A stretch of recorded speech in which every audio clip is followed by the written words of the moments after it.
Hello नमस्कार friends, Manoj Rohit Singh. You are watching my official YouTube channel battle for SSC for better preparation UP BEd प्रवेश परीक्षा 2021 के लिए हम लोग पिछले वर्ष के क्वेश्चंस लगा रहे हैं। ठीक है, कला वर्ग के लिए।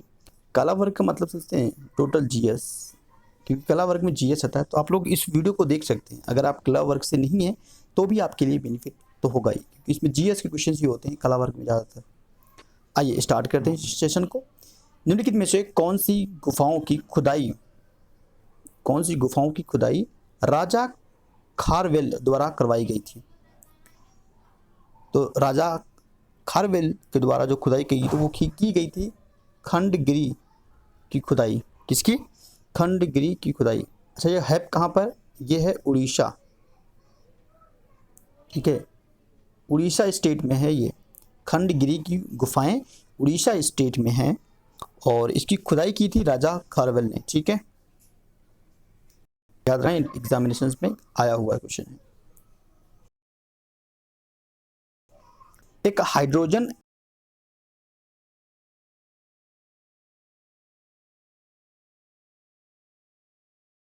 एटम में न्यूट्रॉन होते हैं। कितने न्यूट्रॉन होते हैं एक हाइड्रोजन एटम में? कितने न्यूट्रॉन होते हैं? राइट आंसर जानते क्या है? एक भी नहीं होते हैं, कुछ नहीं होते हैं। ठीक है, न्यूट्रॉन होता ही नहीं है। क्लियर है? इसमें न्यूट्रॉन नहीं होता है। इसमें एक धनात्मक प्रोटॉन होता है और एक ऋणात्मक इलेक्ट्रॉन होता है। ठीक है, न्यूट्रॉन नहीं होता है, एक आपका पॉजिटिव होता है और एक आपका नेगेटिव होता है। ठीक है, तो पॉजिटिव इलेक्ट्रॉन, धनात्मक प्रोटॉन और इलेक्ट्रॉन जो होता है वो आपका ऋणात्मक होता है। क्लियर है? नेक्स्ट देखते हैं। सर जगदीश चंद्र बोस द्वारा पौधों में वृद्धि को मापने हेतु निर्मित उपकरण का नाम बताइए। कौन से उपकरण का उन्होंने प्रयोग किया था पौधों की जो लेंथ होती है ना उसको नापने के लिए या मापने के लिए? उस यंत्र का नाम है क्रेस्कोग्राफ। क्या है my dear friends? Crescograph. Option A आप देख रहे हैं, करेक्ट है। और ये क्वेश्चंस आप इतना इंपॉर्टेंट क्वेश्चंस हैं, एग्जामिनेशंस में कई बार रिपीट किया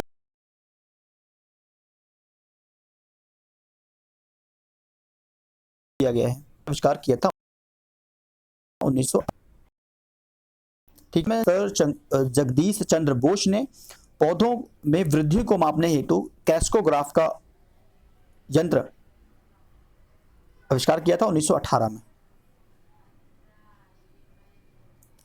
नेक्स्ट, यूरेनस ग्रह की खोज किसने किया था? Another important questions. भैया यूरेनस किसको बोलते हैं? अरुण। ठीक है, कुछ लोग हिंदी में समझते हैं। तो अरुण आपका जो ग्रह है इसकी खोज किसने किया था?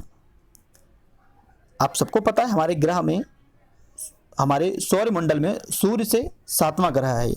ठीक है, सूर्य से 7वां ग्रह है। क्लियर है? इसकी खोज किसने किया था? इसकी खोज किया था भाई सर विलियम हार्सेल ने। याद रखेंगे, एग्जामिनेशंस के लिए इंपॉर्टेंट है। हार्सेल शब्द याद रखिए। इन्होंने ग्रह की खोज की था। कब किया था? 1781 में किया था। कब किया था? 1781 में इन्होंने किया था। ठीक है, आइए नेक्स्ट देखते हैं। चरक संहिता चिकित्सा किस शाखा से संबंधित है? किस शाखा से संबंधित है? ये भी अच्छा क्वेश्चन है। और चरक संहिता जो है वह आयुर्वेद से संबंधित है। ठीक है, किससे संबंधित है? आयुर्वेद। आयुर्वेद का एक प्रसिद्ध ग्रंथ है और यह किस लैंग्वेज में है? यह संस्कृत लैंग्वेज में है। ठीक है, और भारतीय चिकित्सक विज्ञान के 3 बड़े जो नाम हैं वह है चरक। आपने नाम सुना होगा, चरक। ठीक है, और एक नाम आपने सुना होगा सुश्रुता। ठीक है, और एक नाम आपने सुना होगा वाघभट्ट। कौन? वाघभट्ट। ठीक है, तो ये तीनों का संबंध आपके आयुर्वेद से है। नेक्स्ट, कैंसर शब्द ग्रीक के गार्सिनोस से उत्पन्न हुआ है, जिसका अर्थ क्या होता है? जिसका अर्थ क्या होता है? इसका अर्थ होता है केकड़ा, ठीक है, कैंसर, केकड़ा। तंबाकू आप देखते हो, जो हम आपने कभी तंबाकू दिखा होगा तो तंबाकू के जो पैकेट्स होते हैं, तंबाकू के पैकेट्स हो या फिर सिगरेट की पैकेट हो, तो उस पर कर्क भी लिखा होता है, उस पर केकड़ा बना होता है, ठीक है, क्लियर हुआ। तो इस चीज से आप लिंक करेंगे इसको। नेक्स्ट देखते हैं, कीटनाशक डीडीटी का आविष्कार किसने किया था, बताइए। अच्छा क्वेश्चन है ये। कीटनाशक डीडी का आविष्कार किसने किया था? याद रखेंगे my dear friends, Paul Herman Muller, ठीक है, पॉल हरमन मुल्लर ने किया था। और यह पहला रासायनिक कीटनाशक था जो मलेरिया के विरुद्ध प्रयोग किया गया था। किसके लिए यूज किया गया था? मलेरिया के विरुद्ध इसका प्रयोग किया गया था। तो पहला ऐसा कीटनाशक था जिसका हम लोग मलेरिया के विरुद्ध हम लोगों ने इसका उपयोग किया था, और इसका आविष्कार किया था पॉल हरमन मुल्लर, ठीक है। आई होप आपको समझ में आ गया होगा। ये सारे क्वेश्चंस एग्जामिनेशंस में आए हुए हैं, इसलिए इंपॉर्टेंट बन जाता है। ब्लू मून क्या है? What is blue moon? ये भी मैंने आपको करवाया है, बताइए ब्लू मून क्या होता है। देखिए, महीने में आने वाला जो दूसरा पूर्ण चांद को ब्लू मून कहते हैं, आने वाला। देखिए, पहला चांद नहीं, दूसरा चांद, ठीक है, महीने में आने वाला दूसरा पूरा चांद, उसको बोला जाता है, क्या बोलते हैं उसको बोलते हैं ब्लू मून। आइए, इजीएस्ट क्वेश्चन, राजतरणी द्वारा किन राज्यों के राजाओं का वर्णन किया गया था? अभी मैंने कुछ दिन पहले हिस्ट्री का आपको एक वीडियो प्रोवाइड किया था, उसमें ही मैंने आपको इसके बारे में डिस्कस किया था। और ये ऐसे क्वेश्चन बनते जरूर हैं, ठीक है, एग्जामिनेशंस के लिए इंपॉर्टेंट है। पहली बात तो आप याद रखिए कि राजतरणी जो है उसमें कश्मीर के इतिहास के बारे में बताया गया। किसमें? कश्मीर जो राज्य है उसका पूरा इतिहास वर्णित है। और दूसरी चीज, जो राजतरणी है उसको, उसके जो लेखक हैं वो है कल्हड़। तो कल्हड़ के द्वारा रचित राजतरणी, और इसमें कश्मीर के इतिहास का वर्णन किया गया है, और यह संस्कृत ग्रंथ है, ठीक है, संस्कृत लैंग्वेज में है, और जो कि महाभारत काल में प्रारंभ हुआ था, मतलब स्टार्ट हुआ था।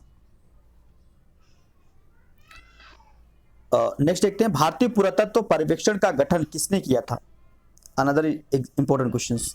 सभी इंपॉर्टेंट क्वेश्चंस हैं, जितने भी क्वेश्चंस लेकर आया हूं वो सभी सिलेक्टेड क्वेश्चंस है, और एग्जामिनेशंस के लिए तो बहुत ज़्यादा यूजफुल होता है। माय डियर फ्रेंड्स, भारतीय पुरातत्व पर्यवेक्षण, इसका जो आविष्कार किया था अलेक्जेंडर कनिंघम, ठीक है, ओके। कौन थे ये पुरातात्विक सर्वेक्षण के प्रथम डायरेक्टर जनरल थे, ठीक है, याद रखेंगे नाम, इंपॉर्टेंट है एग्जामिनेशंस के लिए। नेक्स्ट, निम्नलिखित किस गैस के रिसाव के कारण भोपाल गैस त्रासदी हुआ था? Most important questions. इस क्वेश्चन को मैं कई बार रिपीट करवा रहा हूं क्योंकि एग्जामिनेशंस के लिए इंपॉर्टेंट है ये क्वेश्चंस। मिथाइल आइसोसाइनाइट, ठीक है, मिथाइल आइसोसाइनाइट आप लोग को भी याद भी हो गया होगा, जो लोग मेरे से जुड़े हुए हो डेफिनेटली इस क्वेश्चन को तो आप लोग को दिमाग में चला गया होगा। तो देखो, भोपाल में ये घटना हुआ था 1984 में, 1984 में, ठीक है। तो इसके गैस के रिसाव से बहुत लोगों की डेथ चली गई थी, जान चली गई थी ना। नेक्स्ट, ऐसा समाज निर्मित करना है जहां भाव अधिकार प्राप्त हो, तो इसकी शुरुआत किसने किया था? वी आर अम्बेडकर, ईवी रामस्वामी, सारंग पाणी, मुथुलक्ष्मी। किसने किया था माय डियर फ्रेंड्स?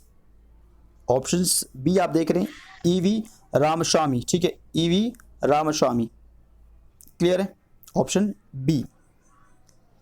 ईमेल का गठन किसने किया था? Another important questions. आविष्कार तो आपको पता होना चाहिए, और खासकर ईमेल का फुल फॉर्म भी पूछता है कभी कभी, जो कि इजी है। इलेक्ट्रॉनिक मेल, क्या बोलते हैं ईमेल को? इलेक्ट्रॉनिक मेल, और ठीक है।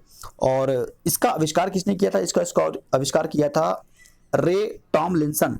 ऑप्शन ए आप देख रहे हैं, रे टॉमलिंसन ने किया था ईमेल का आविष्कार। इलेक्ट्रॉनिक मेल इसको बोलते हैं,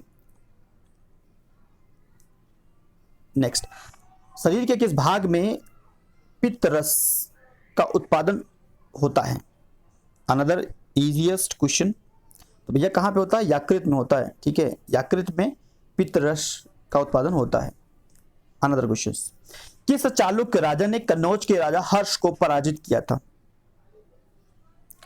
किसने पराजित किया था भाई हर्ष को? पुलकेशिन सेकंड ने कन्नौज के राजा हर्ष को पराजित किया था।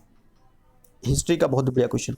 ये क्वेश्चन है जिस क्वेश्चन पे मैं 3 स्टार दे रहा हूँ, इट मीन्स कि ये सभी एग्जामिनेशंस में रिपीटेड वाले क्वेश्चंस हैं।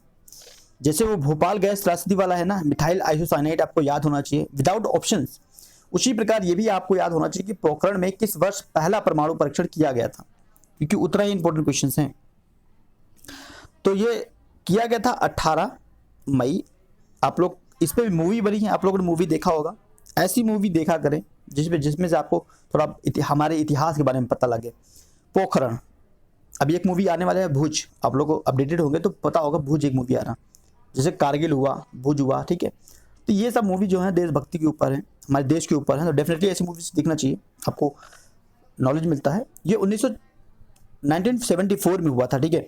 18 मई 1974 को पोखरण में पहला परमाणु परीक्षण किया गया था भारत के द्वारा।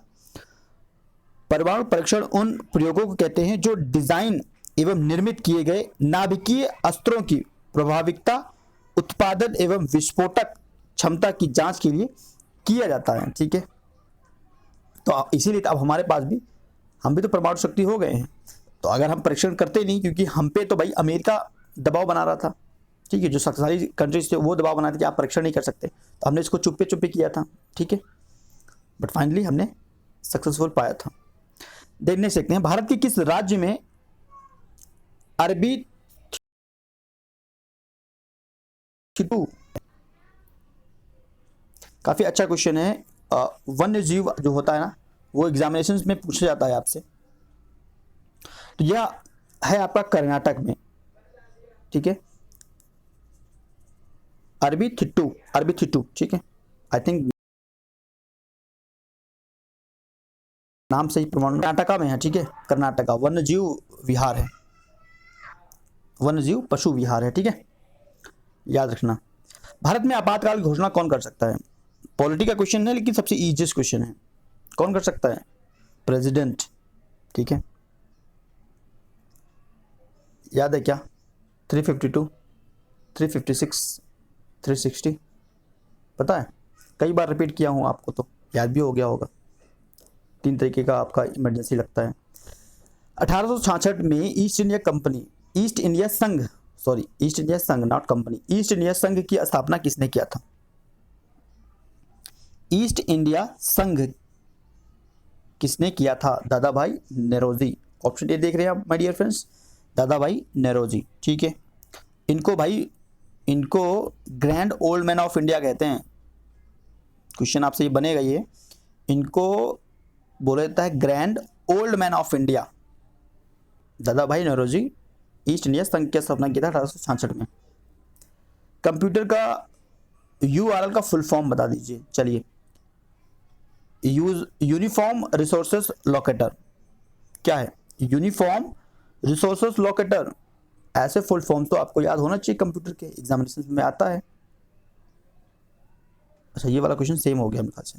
चलिए, ऑप्शन ए इसका ठीक था। नेक्स्ट, निम्नलिखित में से किस राजा ने गैंगगोंड चोलापुरम मंदिर का निर्माण किया था? एग्जामिनेशन के लिए इंपॉर्टेंट है, इसको मार्क करेंगे। तो राजेंद्र चोल प्रथम ने गैंगकोंड चोलपुरम मंदिर का निर्माण करवाया था। ओके डियर, आई होप आपको क्लियर हो गया होगा। नेक्स्ट देखते हैं, कपास की काली मिट्टी को क्या कहा जाता है? ब्लैक कॉटन सॉइल को क्या कहते हैं? इसको बोला जाता है, ऑप्शन बी देख रहे हैं आप, राज्यों में मिलता है, यह महाराष्ट्र में मिलता है, कर्नाटक में मिलता है, गुजरात में मिलता है, मध्य प्रदेश में मिलता है, ठीक है। काली मिट्टी, तो यहाँ काली मिट्टी में क्या कपास भी उत्पन्न होता है, आपका गन्ना होता है, ठीक है, गन्ने की मात्रा भी उसमें अधिक उपज होती है काली मिट्टी में, ब्लैक सॉइल में। इसका अनदर नेम जो है, दूसरा नाम है, वो है रेगुर मिट्टी। ये भी पूछ सकता है आपसे एग्जाम में, ठीक है, क्लियर। अनचाहे मेल को क्या कहते हैं, अनचाहे ईमेल को क्या कहते हैं, अनचाहे मेल को क्या कहा जाता है, इसको बोलते हैं स्पैम। क्या बोलते हैं my dear friends, spam. Clear है, स्पैम, अनचाहे ईमेल को बोला जाता है spam. Clear, option B. So now finish होता है आज का सेशन, और आप लोग बताओगे कि आपका कितने में से कितना क्वेश्चन करेक्ट हुआ है। और पहली बार आते हैं, डेफिनेटली आप चैनल से जुड़ सकते हैं, आपको बहुत ज़्यादा बेनिफिट होगा। लाइक करना इस वीडियो को, बिना लाइक किए मत जाना। अगर लास्ट तक आप देखते हैं तो आप लाइक कर सकते हैं, ठीक है। अगर बीच में चले जाते हैं तो कोई दिक्कत नहीं। And thank you for watching this video. Next video फिर से मिलते हैं, तब तक के लिए धन्यवाद फ्रेंड्स।